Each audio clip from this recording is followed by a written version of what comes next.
Welcome to the next short video in the course Software Design and Modelling. This is an overall introduction.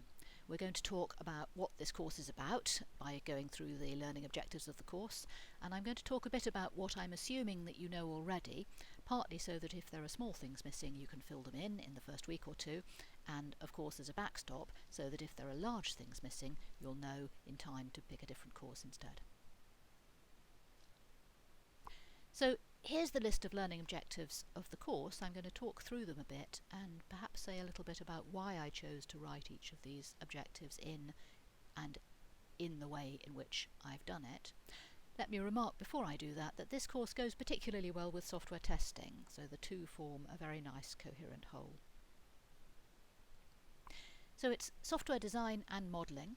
What is it we're designing? We're designing simple object-oriented systems. So I want you to know, at a step beyond just follow your nose, how to go about designing an object-oriented system, and importantly how to know when you've done it well. So we'll discuss what design is, implicitly what good design is.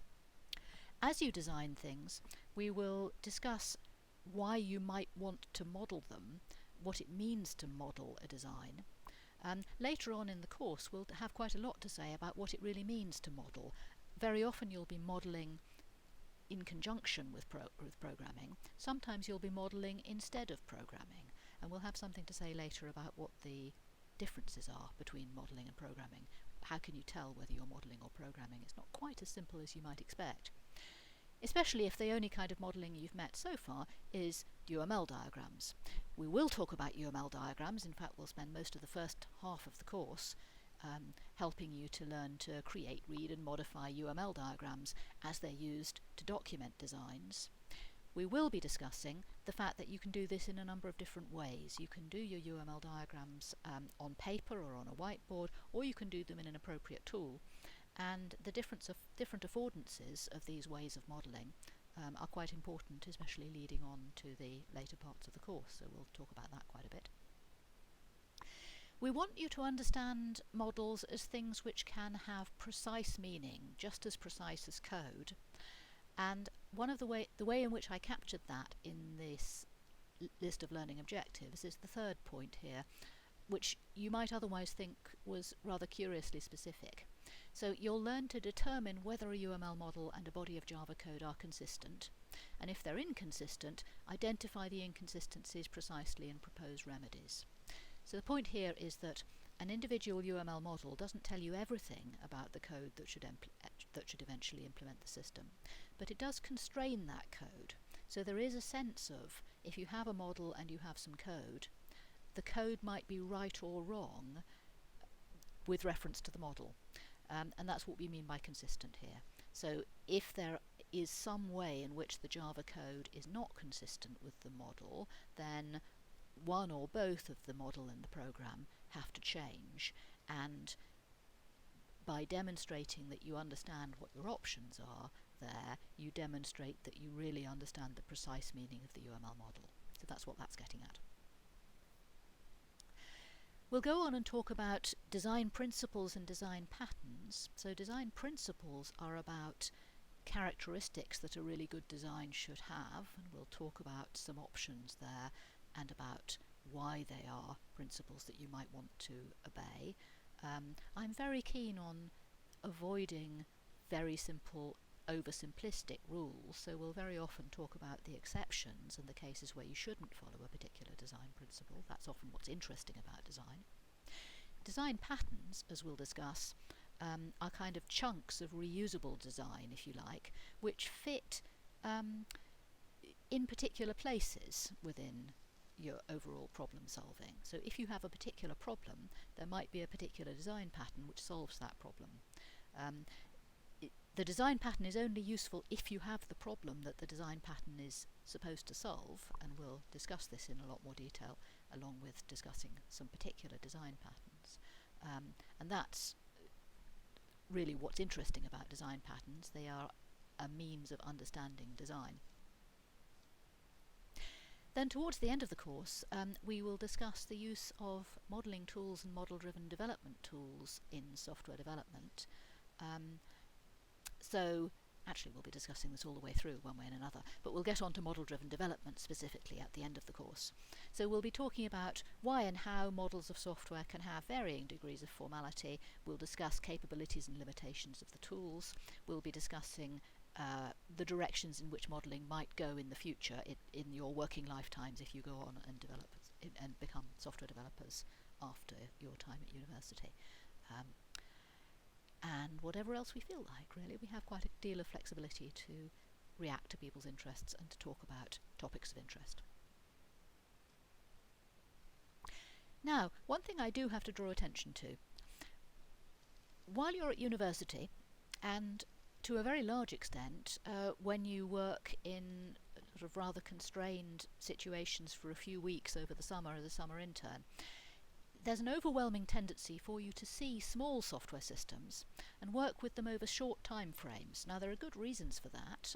It's not really practical for us to expose you to sort of multi-million line software systems in a university setting and have you work with them over decades. Well, apart from anything else, you're not here for decades. But this has a consequence that because you largely work with systems where it's within the human capacity to understand everything about the system, you might get the mistaken impression that that's a realistic thing to aim to do whenever you work with a software system.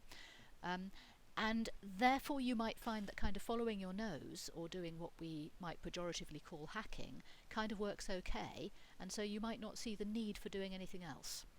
Now, the problem is that once you've got a software system which is so big and so complicated that it's simply not possible for one person to understand everything about it, those techniques no longer work. Okay? And that's very much where the more interesting problems of design and modelling come in when you're at that scale. Those are largely the ones we're going to be discussing in this course, but of course this course has the same issue as all other university courses, that actually will only be discussing small parts of small problems. So you may have to do a certain amount of suspension of disbelief to say how these things are actually useful. And I'll try to make sure that particularly in the readings you get some exposure to vicariously the experience of people whose working lives really do involve working with systems at scale, so that at least you're not just having to take my word for it. So try to remember that real-world software systems can be many millions of lines of code, many hundreds of person-years of effort. That they can be spread over many years. They're very complex things. You cannot hope to understand everything, or even everything important about a system in one person's head, and that's why you need interesting design. You need to follow systematically design principles, and you need modelling. We'll have a lot more to say about this during the course. So how do we go about teaching this stuff? I mean, fundamentally, people often like to say that while learning to design well is hard, teaching somebody to design well is impossible. So the sense in which this is the case is, if I were to give you a sort of 7-point process for saying this is how you design a good software system, it would inevitably be wrong. You know, no such system, no such foolproof system that means you don't have to think exists. And a good thing too, because if it did, that would be boring. But what you can do is you can learn to design well, and this is largely about paying attention. So we can talk about what makes a design good. We can talk about how to model designs in order that the designs can actually be discussed, so that, for example, you know, within a team you can argue about how to improve the design of a system. And we can talk at quite some length about how to learn from other people's knowledge of how to design and how to solve particular design problems, such as patterns. You don't need to have any book to do this course. I feel obliged to advertise the one on the left, which is my own book. Second-hand copies of it are absolutely fine. You can get them for about 99p. If you're going to get that one, I would advise making sure that you've got at least a second edition, because that covers UML 2. UML version 1 was quite significantly different, and you might well confuse yourself if you're using a book that was written for UML 1, such as the first edition of my book. There are many other good books on object-oriented software engineering. I encourage you to you go into the library or go into a bookshop and have a browse and see what you find that's of interest. I particularly like the one on the right there, and for one thing it has a nice set of slides, and there's one particular point in the course where I'm going to use the slides that are provided with that book, because they do a very nice job of giving lots of examples, and I thought that was a more sensible thing to do than trying to make a whole load myself. So those will come up at a certain point in the course. But as I say, you don't have to buy any of these books, and you'll find that the library has quite a few of these things. So I hope you'll enjoy this course and do very well in the exam, but what I'm really interested in is you going out into the world as people who know something about software design and modelling and are ready to use that knowledge. People like to say 80% of success is showing up, and although it's trite, it actually is quite profoundly true. In particular, keeping up with a university course is more important, I think, than bringing any particular level of talent to it very often. That's certainly the case for this one. 80% of becoming a good software designer is caring and thinking about software design. I think that's true in the sense that when people make design mistakes, when software ends up badly designed, it's much commoner, I think, for it to be because somebody just didn't really properly think about the situation, by which I mean not only didn't think about whether this was a good design, but didn't properly think about whether it was an appropriate design for the particular situation that they were in. Once you're doing that, you're probably going to come up with something sensible. The points at which you're going to come up with something which is nonsensical, I think looking back, it's often, gosh, I was in a hurry, I just didn't think about that. So if you do think about it, you're highly likely to do a lot better than if you don't, anyway. So the practice that I encourage is not only in this course, but every time you read or write code, every time you work with a body of code, whether or not it's yours, whether or not you're actually supposed to be modifying it right now, ask yourself, why is it designed this way? Could it be improved? And if so, how? You won't always come up with answers for these things, but it's a really good practice to try.